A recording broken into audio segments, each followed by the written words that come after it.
Right. So, hello everyone. Good morning, and thanks for joining this Saturday session with the HR folks. Let me quickly introduce the speakers here. Perhaps start with myself first. So I'm Meena. I head HR at Airmeet. It's a global SaaS platform to host virtual events. And apart from that, I'm also the founder of the HR Folks community. Basically, trying to bring a lot of HR leaders together to kind of discuss, learn, inspire each other. Of course, influence a lot of other HR leaders in the industry to learn from us, as well as to kind of come together to build this HR fraternity more stronger than ever. So having said that, I'd love to kind of now introduce Dr. Ankita and Purna. So Dr. Ankita is a Senior VP at Signex at Ahmedabad, and Ms. Purna is a Senior VP at Samanati in Chennai. Guys, I would also love you to kind of give a few words about yourself. So let's start with Dr. Ankita. Hey, hi. Thank you so much for the invite, and congratulations and best wishes for all the amazing work that you're doing for the HR community as well. You have already mentioned that I work with Signex. I've been associated with this company or with this group for last 17 years, and I think I have seen the growth and probably the topic that we were discussing. I'd be able to share my perspective that what we have seen in this company for last 17 years and how it has changed because of the changes or the expectation that we have seen in the market, and at the same time for the benefit of the organization and employees, how far we have adapted and how well it has helped. So looking forward to this conversation, and thanks once again for the invitation. Thank you. Absolutely. Thank you so much, Ankita. Totally look forward to some of your great insights. Let's hear it from Purna Pushkala. Yeah, hi everyone. Good morning, and thanks, Meena, for inviting me for the session. And yeah, so appreciations for this initiative because it definitely helps the HR folks to connect better. And I represent an organization called Samunati, and I've been with Samunati since inception, and that's about 6+ years now. Yeah, this topic is something which is a very interesting topic. There's no one size fits all approach, and we are an out and out Indian agri-oriented organization. We work with agri-value chain players. Looking forward to the session. Thank you. Thank you, Purna, and thank you, Ankita. So I think one of the major things we discuss in this topic, of course, there's inclusion and all of those stuff in a very diverse global organizations like Mondelez are. Before that, I think the audience will be keen to know a little bit more about yourself than your professional introduction. So why don't we hear it from you? Can you tell me something about yourself that's not LinkedIn? I think you can talk about Ankita again. Interesting about it's not on LinkedIn. So professionally, Meena, I think almost everything is on LinkedIn. Personally, I would say nothing is on LinkedIn. But one thing which I feel proud of is, we are still in a society where we think that, few section or few people cannot manage work and other things parallelly. I'm a proud single mother. I have a baby through surrogacy. She'll be turning now in June. And that's not there on LinkedIn. But a lot of people keep asking me, how do you do so many sessions? How do you take care of your work? At the same time, you travel a lot. You're into photography, you're into writing, you're into reading. And that's not something that's there, but that's very close to me, that it doesn't show how passionate I'm about a lot of other things other than what we just see on LinkedIn. And the people who are behind it, who are supporting me every single day, maybe they're right here in my mind. Because of them, I'm able to do a lot of things, but they do not show on LinkedIn. So that's one thing which is completely missing on LinkedIn. The people who are there to support me, and I'm probably not able to showcase them directly to the people. Yeah, Ankita, I mean, such a progressive thing to do. I think that's a very bold step to be taken, being a single mother. Especially, I mean, my respect for you is like going beyond the roof right now. That's great. Very happy to hear, and hope you enjoy every moment with your little bunch of joy. Oh yeah, thank you so much. Thank you. Yeah. So Purna, anything about yourself? Interesting things about yourself? Yeah, so absolutely. And before that, I think I should definitely acknowledge and appreciate Dr. Ankita for such a pursuing such a passion which is so personal, and also talking about it in a forum like this, right? So, and my appreciation goes out to all those behind the screen support that you mentioned, which are on LinkedIn as well. Thank you. As far as I am concerned, I think nothing much that I can actually talk about myself as in comparison to what we discussed now. But what's not on LinkedIn, but what I can share, I'm pursuing a coaching certification, wherein I'm planning to kind of put that into good use in terms of helping up, not really helping, but more like providing an avenue for people to openly talk about issues that bother them. I wouldn't want to confine myself to labeling as, like, let's say, a life coach, relationship coach, career coach, or executive coach. I'm still in that path where I think people need that space to talk, and a space which is without judgment. So I'm doing my best, first learning and getting into that space there. That's not on LinkedIn yet, but I'm following a lot of people. Yeah, maybe that's one thing I'll share.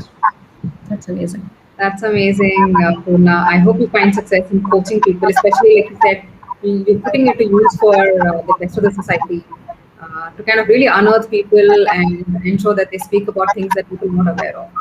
Sounds good, Poorna. I think if I have to share my 2 cents, nothing compared to what Ankita's done, but then definitely I adopted a puppy 2 months ago.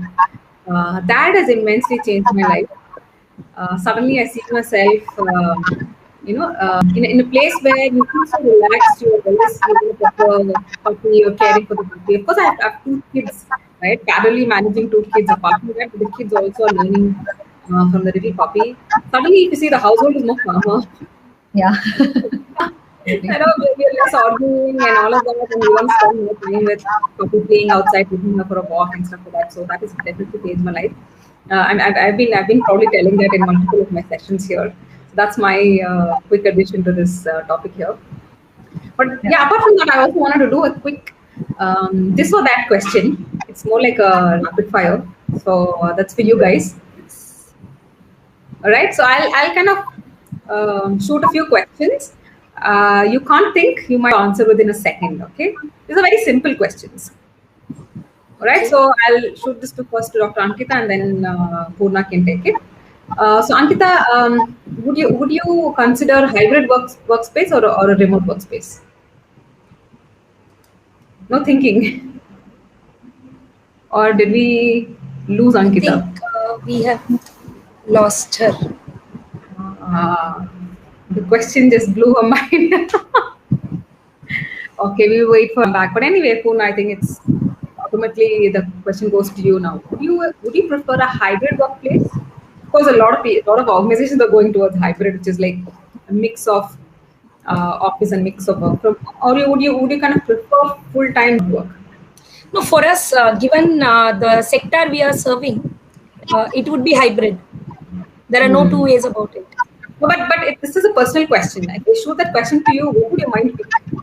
Or what would your heart pick? Personally, me for my function, for my profession, I'm all for remote. But for the industry that we serve, it cannot be remote. It has to be hybrid. That's okay. Business consideration is different. Now it's all about you. No? Ankita, given a chance, what would you pick? Hybrid space or a fully remote workspace? Hybrid. Sure. So you're the one who like this. If I don't see the office, I can't work. It's not about office. See, primarily, I started with the HR, and a lot of people say HR is primarily not about people, but I think larger portion of it is about people. And I definitely love connecting, meeting people, and having that face-to-face interaction. So if given a choice, I would always want to maintain it in a proportionate manner. So that's the reason. Probably first half of the day, I would want to work from home, spend some time with my kid, pets, and parents.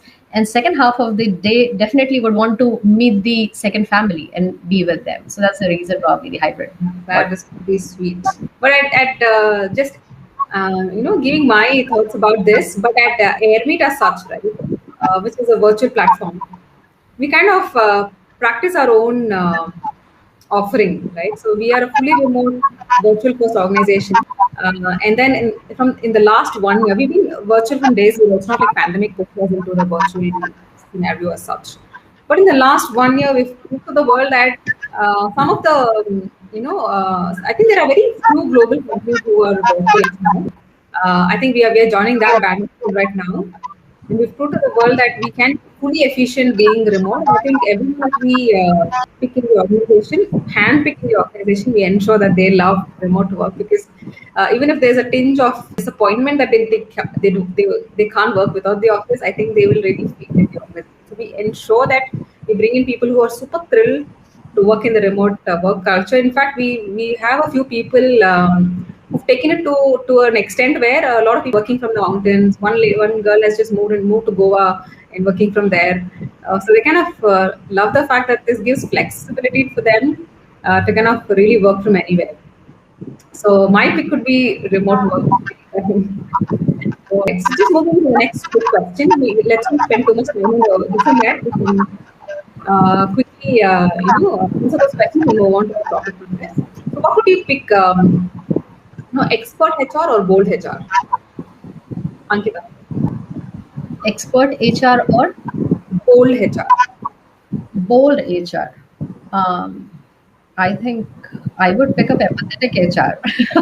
Expert HR is nothing. I mean, you can't master the skill because every day you are dealing with so many emotions and there are a lot of factors impacting it.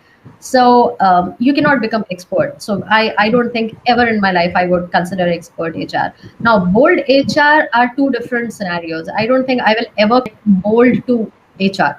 I may connect business to a level, but no, I mean, you can't be bold enough to say no to anybody at any point in time if you're taking care of your people. You have to understand, and as I think Purna initially mentioned, that there's no one fit for all. So you have to completely, considerably keep changing. So not of these two, but probably just in HR or, the real HR. Okay. What's your pick, Purna? Actually, none of these. I would say no HR. Everybody is a HR in their own perspective. Because, sounds good. My pick actually would still remain bold HR. Because for me, it's about boldness. Really comes from the fact that you're bold enough to stand up for your people. There is a lot of unconscious bias. There's a lot of authority-driven issues that come into place. So it's important to stand up for your people and ensure that they get that input in the organization, ensure they get that inclusion and belonging in the organization. So I would still lead towards the bold HR. Sure. I know that makes a lot of sense. I would just add, sometimes, we get stuck. So business oriented so much that you have a great performer in the organization, and suddenly your project is coming to an end. Now the company wants to train that individual, and when you talk to that individual, he or she would say, not at this point in time, not ready because of 100 factors. Your company would say, now we have to release this employee. No matter how much we want to fix that situation, because of the business, we will have to take that call and we'll have to release that employee, which he or she would not understand. So I completely second that. It has to be bold. You have to stand there for your people. But a lot of time, HR unconsciously or subconsciously falls in a pocket where it's more business driven.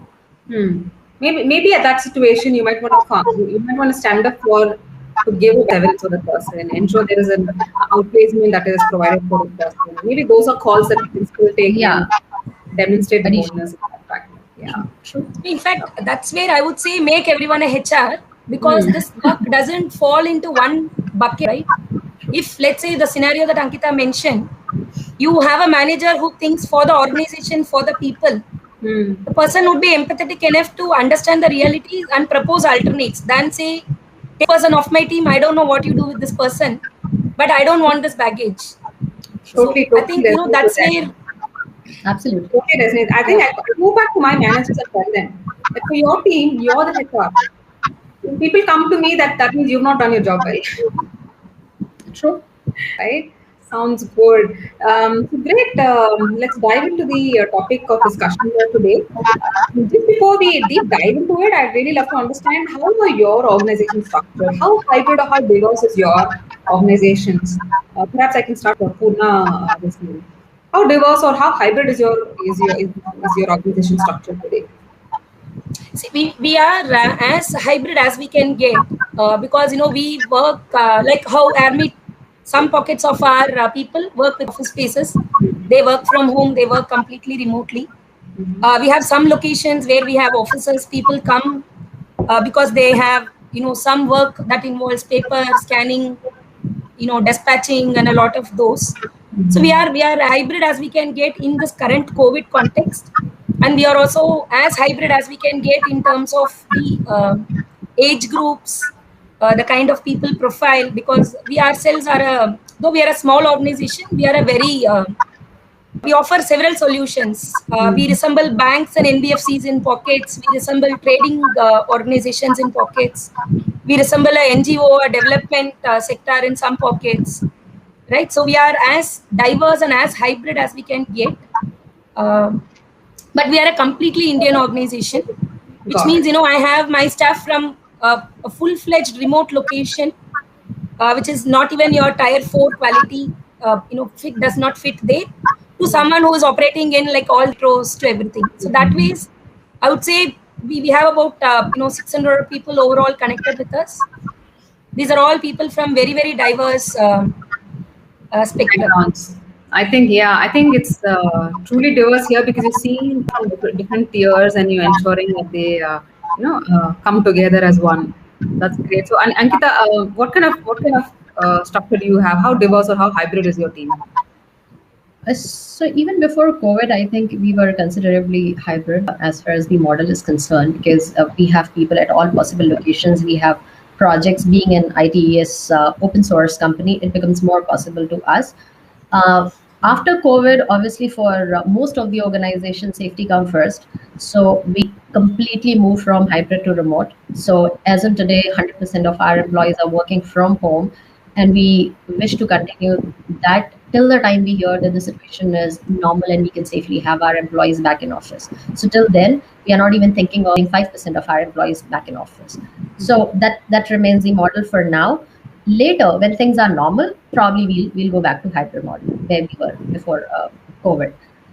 With respect to inclusion, I think, again, we have always drafted policies in such a manner that everybody gets equal opportunity, be it any gender, or for particularly the major problem in India. We have started discussing about other genders recently, but earlier the problem was with females. So we have female-centric policies as well as neutral policies, which talks about if a person is not able to work for 8 hours or 9 hours, or if a person is not able to work from home or from office, what is the combination that can be offered to that individual? So even if the productivity is there for 4 hours or availability is there for 3 hours, we can fit them in our system in some or the other way. So that's one thing which we have been expanding. And 30% of our employees are full-timers, in the sense they are full-time employees who are getting all the benefits, but they are not in office for a full 9 to 5 job.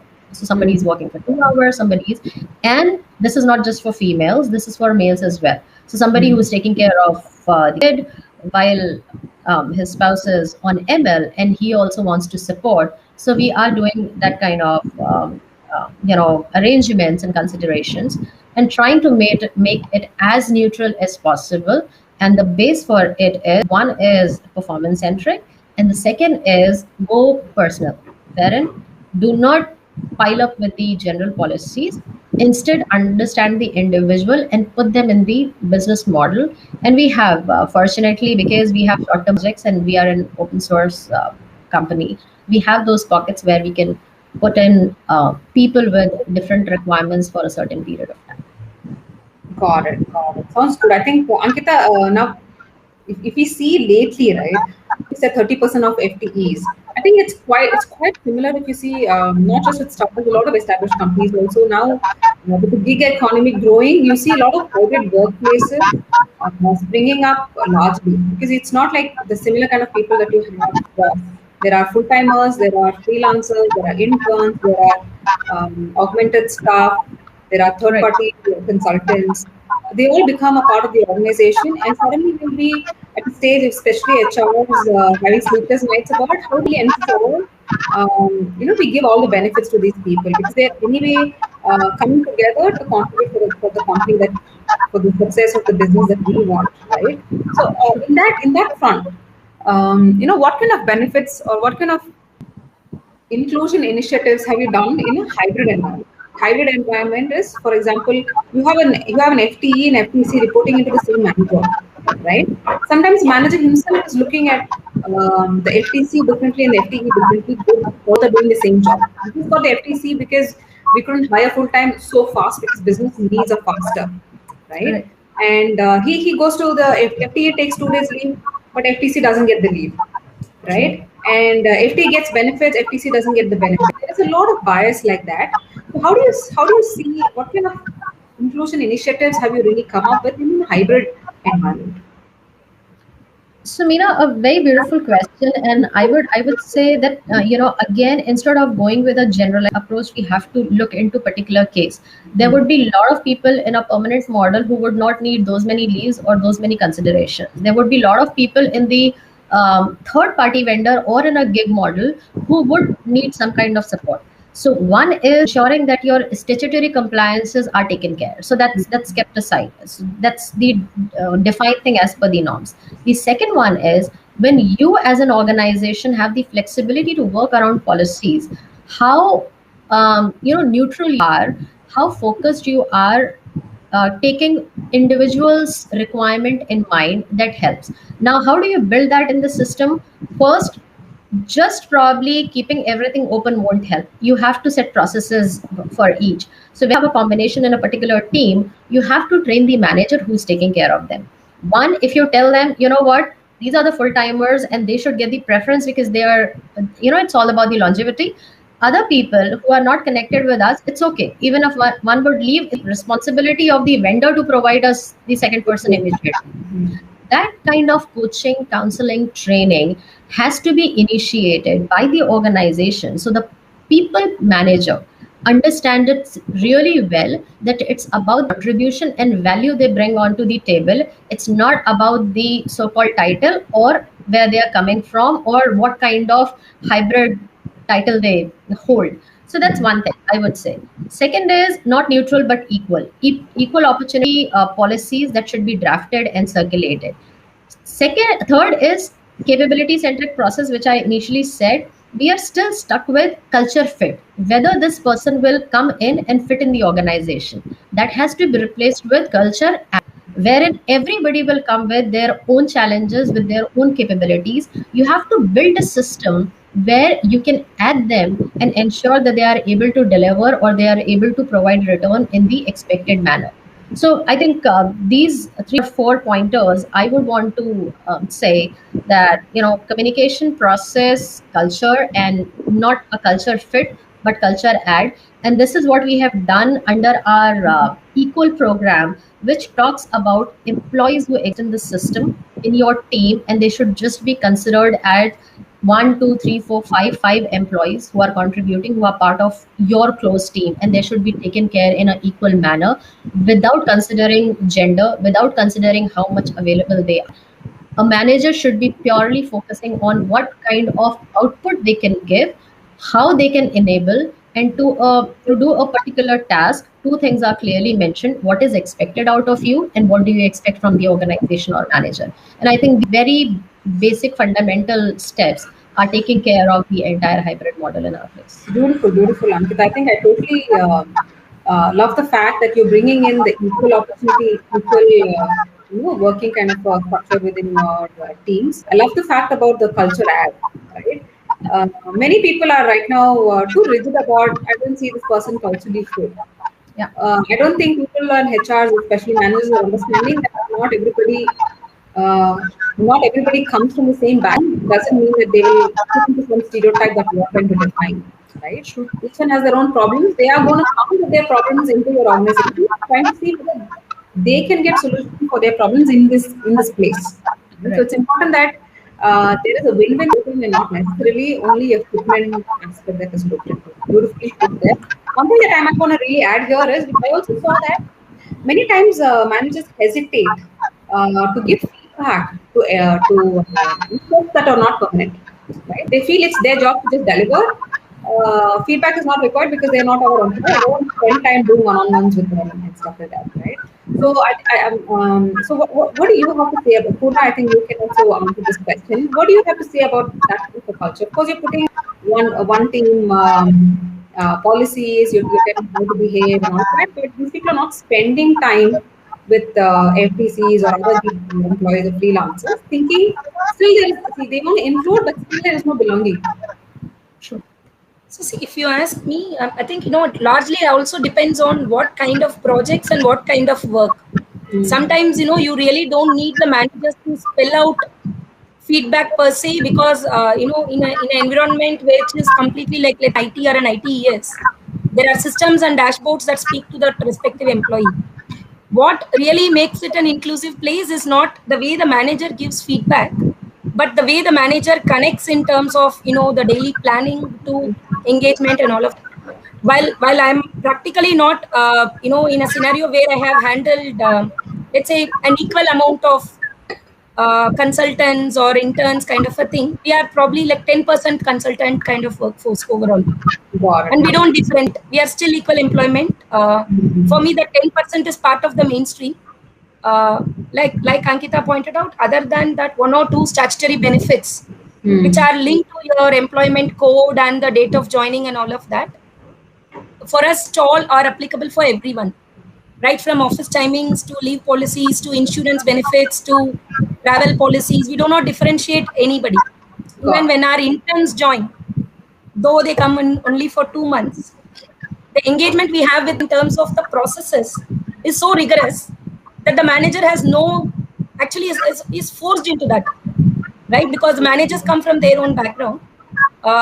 They are looking at, how do I adhere to these frameworks? And then that becomes part of their day-to-day routine. So I would say a lot of areas, the process gives them that nudge. If your processes are set in such a way that it covers everybody, but is flexible enough to cater to the tenor of engagement or the nature of the project, it's not all about feedback, because intuitively we know people at every level know how they are performing. They really need that external nudge only when there is a very, very complex scenario involved. Otherwise, they know they're progressing. But what is needed is that forum to have that conversation, that nudge that, yeah, I can actually ask a feedback even though my engagement with this company is short term. How to do that? How do you ensure there is a nudge? How do you ensure the forum is created? That's why I'm saying this process. You insist that, they set aside once in a fortnight a 30-minute conversation. And from the people team, what we do is like, at least at Samunnati, I have my own team reaching out to them, connecting over a call, asking them, how has your last 15 days been? How has your last 1 month been? Did you connect with your manager? Do you want us to facilitate any interaction?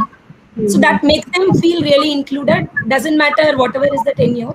And there is a particular connect process that we have put in place, which kind of gives that nudge to the manager.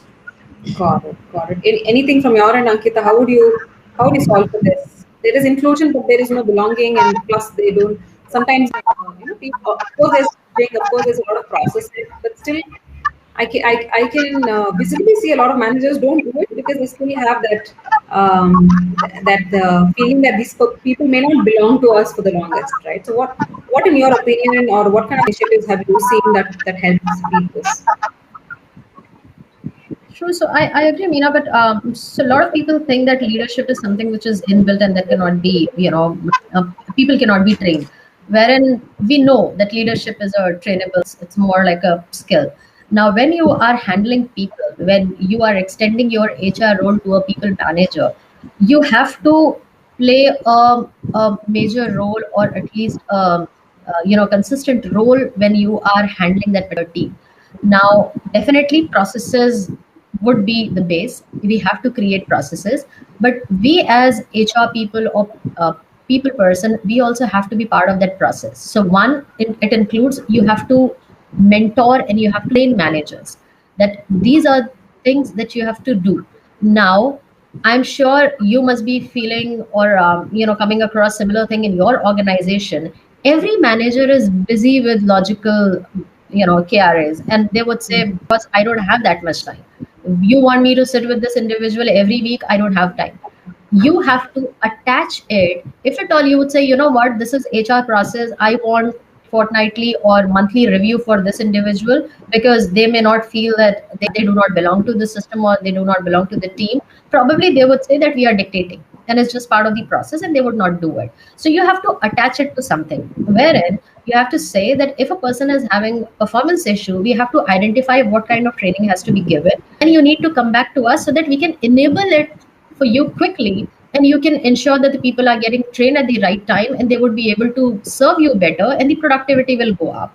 Second, you have to tell that obviously people would want to get recognized. So anybody who's doing great job has to be recognized, and because of which we want you to do a review on monthly basis where you tell us what's the ranking or what's the performance of your team, who all should be recognized. So when you attach these two positive connotations, they start working towards their team growth. Because when you release these mailers to all your employees, from one team you would see 4 performers mailers, congratulations, and from the other team member there are none. Not probably HR, but his or team members would start asking questions. So I didn't see my name, or am I not performing well? So I am not pressurizing him directly or her directly for that matter, but we are triggering it in a positive manner where they sit with the employee and they understand where is the problem, if at all there is a problem. If there is no problem and they're performing really well, they get appreciated at the right time.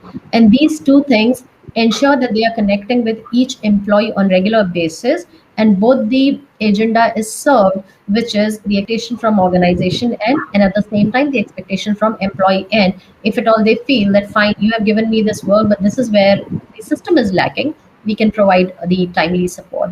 And we do track, but again the underlined word is a positive connotation. We do not police, we just say that we are there to enable so that your team becomes great from good, and that really helps. Got it, got it. So talking about, while we talk about hybrid team structures and the kind of inclusion issues are prevailing here, but we cannot discount the fact that a bigger role is played by unconscious bias, right? When you look at, I myself seen a lot of these scenarios. Some of the managers feel that I can't give feedback to this lady because what if she breaks down, right? So that means I'm not giving her a lot of opportunities for work, a lot of opportunities for her to, kind of build her career into the organization, because I fear to give her feedback, right? So I'm just talking about a few unconscious bias that I've seen, but I'd love to understand from you the kind of unconscious bias you have seen that has really hindered, inclusion in the organization, that's really hindered how we really bring the inclusion and belonging into the company. Definitely hindering people's growth, right? So what kind of unconscious bias have you seen, Purna? Can you throw some light on some of the unconscious biases that you've seen? So I think, first rightfully is, the gender-related unconscious bias that typically exists, right? Most of it that I come across is around, female employees traveling to remote locations. The managers do not give them opportunity, assuming it's not safe for them, because there is an overnight stay element involved, and it may not be in a secure place, right? And at the same time, business doesn't allow you to always let this person be accompanied by another colleague, even if it is 2 female employees traveling together, which is considered safer than a solo employee traveling. So this is one major thing that we deal with almost on a regular basis, because where you have to ensure that the safety is definitely taken care of, that additional privileges are definitely given, but that employee is not denied an opportunity because this person is from a particular gender. Though the interest is all right, this is not to prevent them from having the opportunity, it is more putting safety first, and especially because there are instances that can hamper their safety. So how do you work around, how do you play with the scenarios, because transfer is not a solution, then they feel that there is a discrimination. right? Mm-hmm. That's one major unconscious bias that definitely sets in, especially when you have a female in a traveling job, and the travel where it is not in metros and it is in the tier 3, tier 4 locations. Tier Got 2s, I think we are still evolved now. uh, Mm-hmm. the second thing is an age related thing, Mm-hmm. where again it is the typical stereotyping, where when I have seen managers, when they are interviewing a female staff, the assumption is this person is engaged, likely to get married. 2 years, there will be a maternity break. I will train, this person will go on break. I don't have a guarantee that the person will come back. Mm-hmm. In some countries, you cannot even have such conversations. It's a huge violation of privacy, a Mm-hmm. huge violation of, equal opportunity and all of that. But in India, it's so common because culturally we are tuned in way to think, right? People think this is a logical next step. That's very easy to break, but a conscious effort, a constant reiteration needs to happen. So these two, I would say, are like the typical stereotype that exists, and I have seen it plenty. Got Um, the other ones are very, very, smaller ones that we generally kind of think, like what you mentioned, emotional state, or someone is fighting depression. The person had been vocal enough to tell you that they are on antidepressants, and then uh, there's a sudden conscious thing that comes in, though it is unconscious, that I should treat this person like a glass now. The person is Mm-hmm. fragile. I cannot give constructive feedback.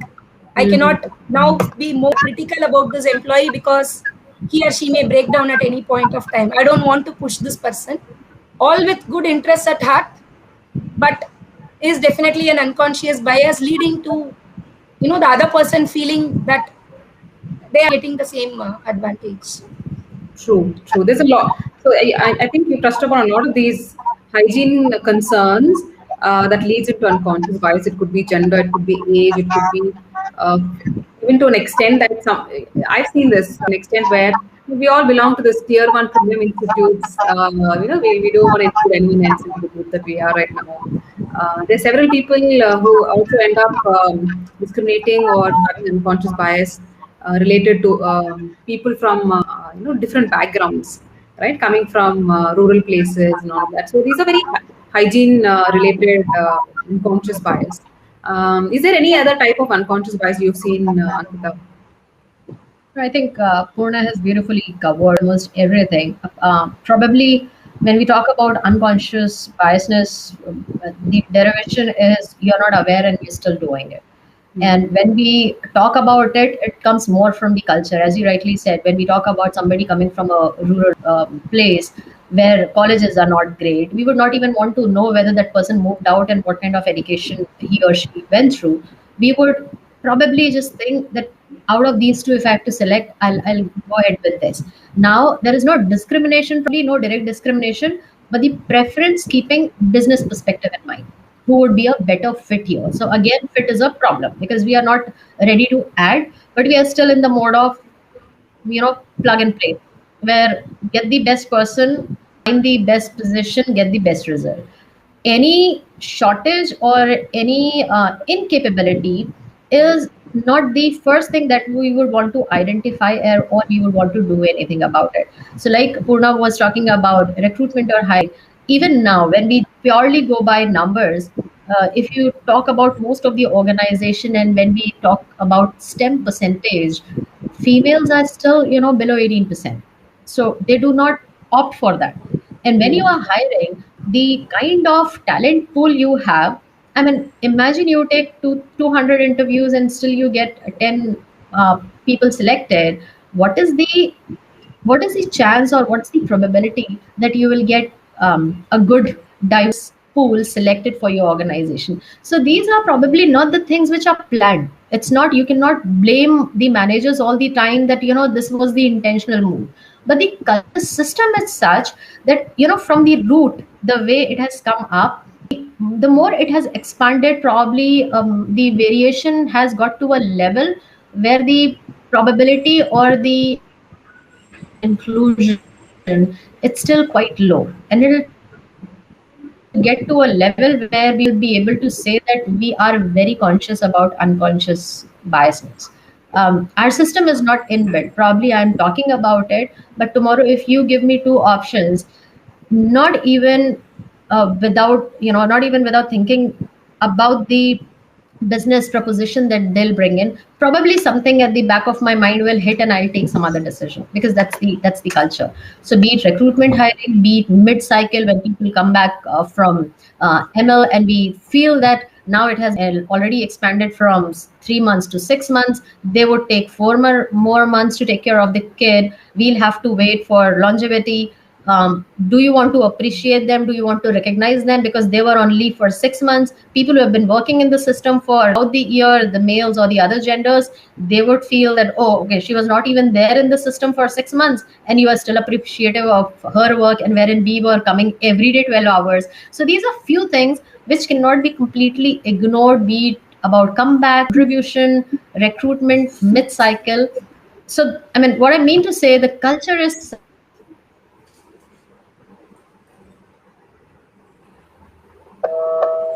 Yeah, we lost a second there, Ankita. so the last sentence I said, the culture is such that we are probably still struggling to be conscious about the unconscious biases.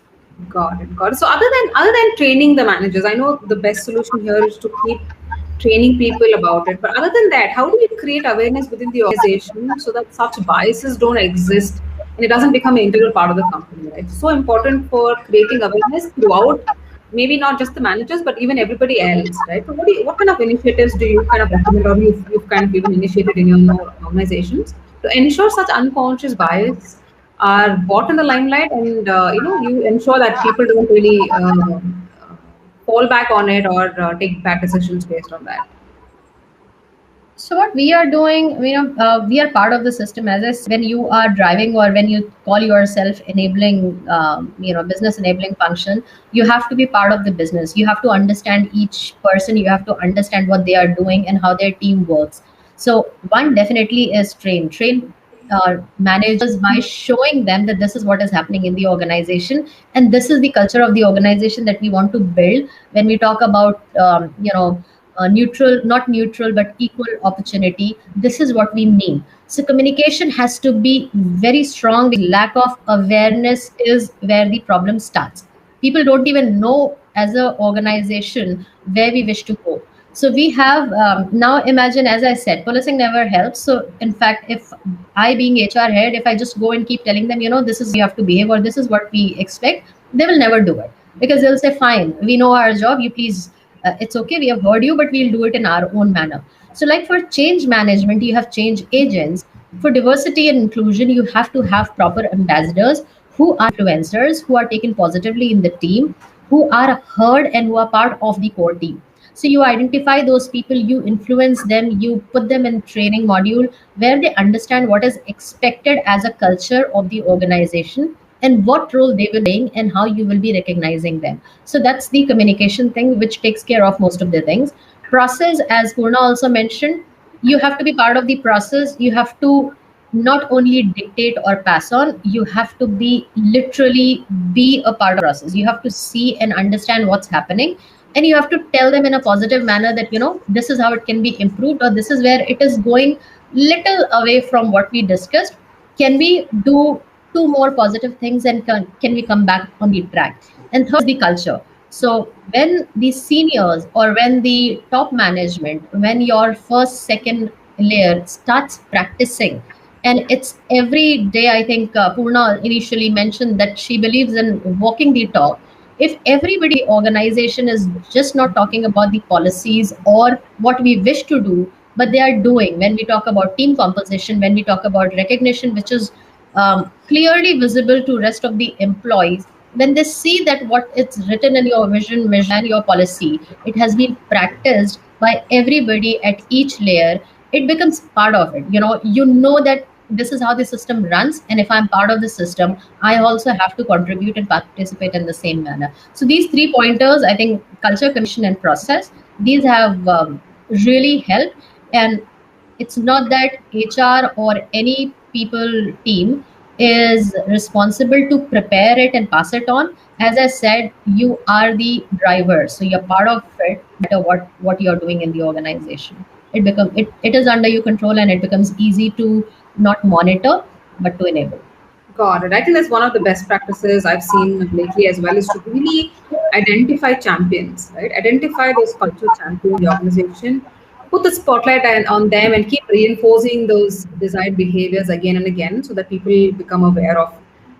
So it's in a beautifully put change management technique, Ankita. So Purna, what are initiatives from your end really works to ensure this unconscious bias is beaten? So I think, so Ankita has covered it all very extensively. So other than, I think, the communication, the engagement and the training with the leadership team, what other things that we do, though not really targeted only at inclusion and unconscious bias, but for everything else, is creating an awareness. First, me as an employee, I should know my rights. I should know what is it that I can reach out to someone for. Right. So we do something called a Do You Know series. We do something called, small group interactions, not just like a focus group discussion, but more like connect with people in smaller groups. Talk about, do you know, we have something like this. Have you come across an instance which you would like to share? These are done at a region level. These are done at a function level in much, much smaller teams. So I would say that one thing can also add a lot of value. Because people are talking about, this was something that I observed, which is like a best practice. The other person naturally picks it up and says, oh, I can also do this.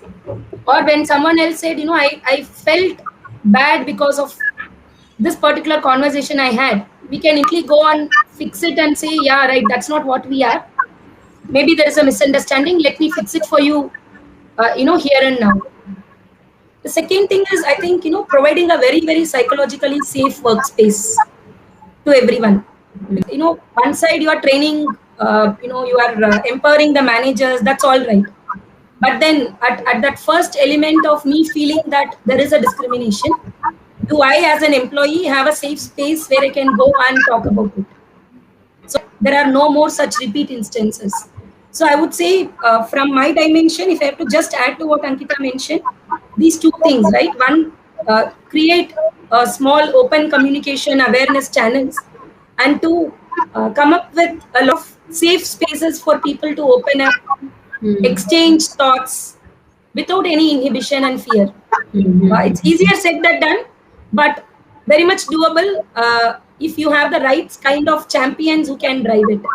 And we have to do it, and we have scaled up in the process. So I'm hoping it's replicable as well.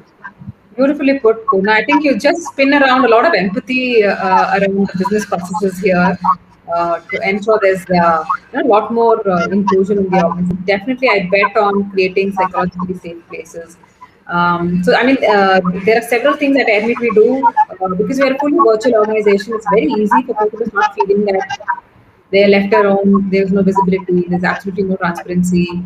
So we create these leadership AMAs, like Ask Me Anything, right? So they can, and we give an SLA that anybody in the leadership, you ask a question, you get a response in 2-3 hours, right? So you can even ask anonymous questions if you don't feel like really asking straight. So ACT has all of these options to use the tool and technology to the best to create psychologically safe places, especially, and then for a fact that when you ask a question, it is taken into consideration and answered. You feel included, into those conversations. So that's really beautifully put, Purna. I totally vouch for those techniques that you spoke about. Having said all of this, I'd also love to understand. I think that we just have about 5 more minutes left. I'll be keen to see if there are any questions on the chat. If there is, there is not many questions out there. But anyway, before we wrap, just want to kind of touch upon a few things. So see, diversity as a topic is very measurable, right? You can always go and say that I have so many women in the organization, I have so many nationalities in the organization, I have so many other type of people in the company. So it's very measurable. Right? But how do you measure inclusion and belonging? What are your thoughts in how do you kind of really tell people that you've been successful in inclusion and belongingness? What sort of metrics would you put if you had the chance, or if you already are doing it? Dr. Ankita, if you want to add first. Right. So I think if you ask a question, how do you measure employee engagement? I think it'll be very close to how do you measure inclusion, because how engaged your employee is, how valued they feel in the system, how well they can contribute to the system, and at the same time, in return, they are equally recognized by the system. Now, you have a lot of tools which can measure daily moods of employees. You know what kind of websites they are going to, what kind, how many breaks they are taking, when they are working, what's the concentration level, and for how long they have actually have used the screen. So all these things, there are so many analytics which can actually give you into individual's life, and you understand, looking at those metrics, that literally the employee is connected or not. But you're very right, it's not as simple as a binary. You can't say it's a 0 or a 1. There will always be a space in between, which will vary every single day, because there are so many factors attached to it.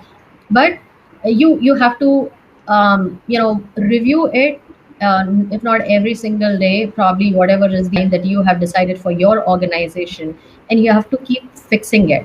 And again, I mean, this is the third time I'm using that word. Do not try and fit it. Just understand. You just mentioned empathy. Purna just mentioned empathy. You have to understand the individual, and you have to create a measuring scale which is only for that individual. So there will be one which we have common policies, right, which are as per the statutory and the company norms. There are few policies we keep considering exceptions, and we keep variating because of the individual needs. So that scale has to be maintained for each individual, because they have their own challenges, they have their own lifestyle, they have their own family members and their own preferences, they have their own securities, and all those should be considered to measure that particular thing, which is not so easily measurable. But as I said, there are a lot of criteria using which we measure employee engagement. And if your employee engagement for any particular employee on a scale of 1 to 5 is 4 to 4.5 or above, trust me, that employee also feels included in the system. So that's my take on it. Got it. Purna, anything from your end? How do you measure inclusion? So we don't measure, again, I think like Ankita mentioned, it is not a separate inclusion survey that happens or anything. But one portion is, revolving around these. Like, there are statements like, I know I'm being treated fairly and equally. All employees are treated alike. I can approach the company for my concerns. Kind of, there are some 4 or 5 statements that we follow in our both dipstick surveys as well as in our annual surveys. And this is also incidentally part of the Great Place to Work framework. So we knew that some of these are part of those segments as well. I think when people see that, yeah, I'm being treated in a fair and equitable manner, that in a way is equal to inclusion. It is deemed, like Ankita mentioned, there is no direct point blank question that you can ask, because that will definitely create more negative thoughts than positive thoughts. You will have to approach this, my personal take, is a slightly indirect manner. Got it. You measure it by way of outcomes and behaviors than by way of initiatives. So I cannot call myself a success because I have rolled out equal employment opportunity policies. But or by having, like, let's say a 30% population which is female above the benchmark, a 10% population which is the neutral gender or people who belong to others. So I don't think that's a metric, though that is easily takeable, trackable as a data point. For me, the metric is, did it result in that desired environment that we want to create? Is the workplace truly inclusive and encouraging? So the moment I say it's conducive for me to work the way I want. Totally. I think that makes a lot of sense, Purna. I think diversity as such, I don't think anybody is largely right now chasing to look at a KPI for diversity, because right now it's gone to a level where we definitely want a diverse set of people join us, but it's not constrained to whether we want to specifically go hire for such people, right? It's about who's the right fit. If that person comes from India, nobody cares. So diversity has been kind of taken that spin these days. So, but then I think the real problem is whether inclusion and belongingness within the company has really found its space, right? So beautifully put, Purna. I think a few very, very sensible, mindful questions with your pulse check, with your sticks, with your, engagement surveys. I think largely ENPS are the scores that really help us deep dive slightly more into the inclusion part of it. So beautifully put. I think in the chat we have a question from Komal here. She asks, he or she asks, any actionable steps to build a more gender-neutral culture in the organization, especially for LGBTQ plus community. Any thoughts on that, Purna? If you want to add anything there, and then we So I would say maybe the first one is bring in awareness, because I wouldn't really say just a policy alone would help in building that culture. First is bringing in that awareness, highlighting some success stories of organizations that have managed to demonstrate it. Because if like, let's say my organization is is attempting this for the first time, my leaders would benefit a lot from seeing how others have successfully demonstrated it. So I would say action steps could be one, first learning more about it, understanding the actual scenario in terms of the demography where we operate, and two, leaning in a lot on the success stories, because at times it's okay to replicate. You don't have to be creative outright on your own. It's okay to replicate, understand what has worked well, we learn from their experience and improvise. So I would say I don't have a first-hand personal experience in this space, not yet. I definitely hope to do something in this space. So I would say lean on others, lean on success stories. There are very many blogs and articles that are available, especially in the people practices space. Got it. Dr. Anything you may want to add to that question about actionable steps to build a more gender-neutral culture, especially for LGBTQ and organization? I would say keep exploring and stay adaptable to change. When start exploring and you build a process or initiative around it, and if you think that it's not working, don't shy away from changing it and starting from point one. So that should be one. Second is, as I said, there have been a gap, or it's been long where we have stuck to a neutral approach, and it's not only about inclusion, but I think it's more important that we have equal opportunities created, and that should be purposefully done with all proper intentions. And at the same time, the culture add and culture fit. So every individual is different in the organization. When they enter, you should not be thinking that I'll pick up this guy or an individual and I'll put them here.